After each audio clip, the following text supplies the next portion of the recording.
अर्को कुरा चाहिँ हामी पाउँछौँ विश्वास। विश्वास बिना परमेश्वरलाई खुसी पार्न सकिँदैन। विश्वास चाहिँ के हो? आशा राखेको कुराको निश्चयता र नदेखेको कुराको दृढ भरोसा। यो चाहिँ कहाँ लेखेको छ? हिब्रू 11 को 1 पदमा लेखेको छ। अझ तपाईँले ग्रीकदेखि अझ जानुहुन्छ भने त्यहाँ चाहिँ ठोस कुरासँग सम्बन्धित गरेको छ है। ग्रीक भाषादेखि तपाईँले हेर्नुहुन्छ भने ठोस कुरा, त्यहाँ चाहिँ नदेखेको कुरा भनेको छ हैन। यहाँ ग्रीक भाषासँग तपाईँले त्यहाँदेखि जानुहुन्छ भने त्यहाँ के बुझिन्छ भन्दाखेरि अब चाहिँ आशा राखेको कुराको भन्दाखेरि आशा गरेको वस्तु, वस्तु भनेको जसलाई हामीले यहाँ हेर्दै हुनुहुन्छ यो फुललाई मैले छुन सक्छु है, यस्तै छुन सक्ने कुरा। आशा राखेको कुराको वस्तु है, आशा राखेको वस्तुको निश्चयता र नदेखेको कुराको निश्चयता कुरालाई चाहिँ देखाउँछ है। कुराको साथमा चाहिँ हामीले त्यहाँ ठोस कुरालाई जोड्न सक्छौँ, जसलाई चाहिँ हामीले देख्न सक्छौँ, जो चाहिँ टेन्जिबल।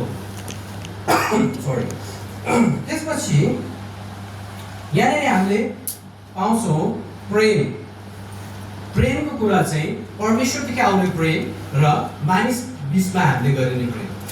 प्रेमको विषयमा हामी हेर्छौँ भने बाइबल हामीले परमेश्वरलाई सारा हृदयले, सारा शक्तिले, अनि सारा आत्माले, अनि सारा बलले, समझले हामीले के गर्नुपर्छ? उहाँलाई प्रेम गर्नुपर्छ। दोस्रो के छ? आफ्नो आफूलाई चाहिँ प्रेम गर्नु। आफ्नो छिमेकीलाई यसो फर्किनुहोस् त, तपाईँको छिमेकी को? आफ्नो छिमेकीलाई आफूलाई जस्तै प्रेम गर्ने भन्नुहोस् त, भन्नुहोस् त ल। यो चाहिँ पक्का होला हो। अनि यो कुरा चाहिँ हामी क्रिस्चियन जीवनमा चाहिँ छैन भने के को प्रेम है? के को प्रेम? हामीलाई प्रेम गर्नेलाई मात्र प्रेम गर्छ भने त हामी साँचो क्रिस्चियन होइन।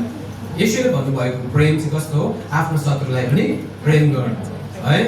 अनि यो प्रेम चाहिँ कतिपल्ट हाम्रो घरहरूमा तपाईँले हेर्नुहुन्छ भने डिभाइड हुन्छ क्या। कोही बेला मैले रुथको लागि केही सामान किनेर ल्याएँ भने, पारिवारिक कुरा गर्दैछु, केही सामान लिएर आएँ भने एरिकाले चाहिँ मेरो मम्मीलाई मात्रै माया गर्छ, मलाई चाहिँ माया गर्दैन भन्छ है।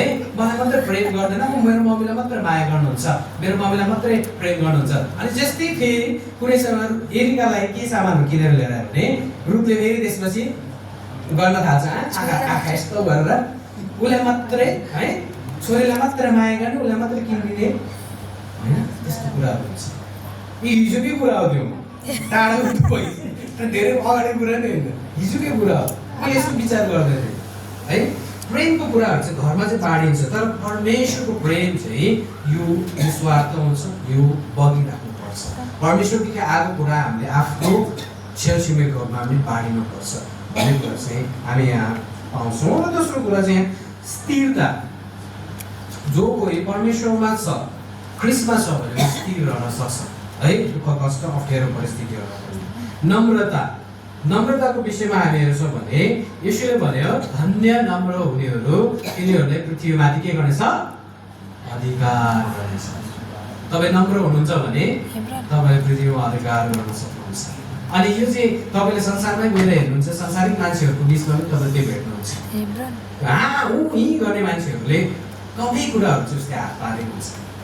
तपाईँको हाकिमहरू तपाईँ अफिसमा काम गर्नुहुन्छ, उसको नम्रता चेक गर्नु है, त्यस्तो हुन्छ। यो कुरा चाहिँ परमेश्वरको वचनदेखि चाहिँ कुरा चाहिँ आउँछ। नम्रहरूले चाहिँ पृथ्वीलाई अधिकार गर्ने कुरा आउँछ है। यी लक्ष्यहरू चाहिँ के गर्नु रे? राख्नु भन्ने कुरा चाहिँ बताउँदछ। यहाँ तिमोथीलाई चाहिँ पावलले यी 6वटा कुराहरू के रहेछन्?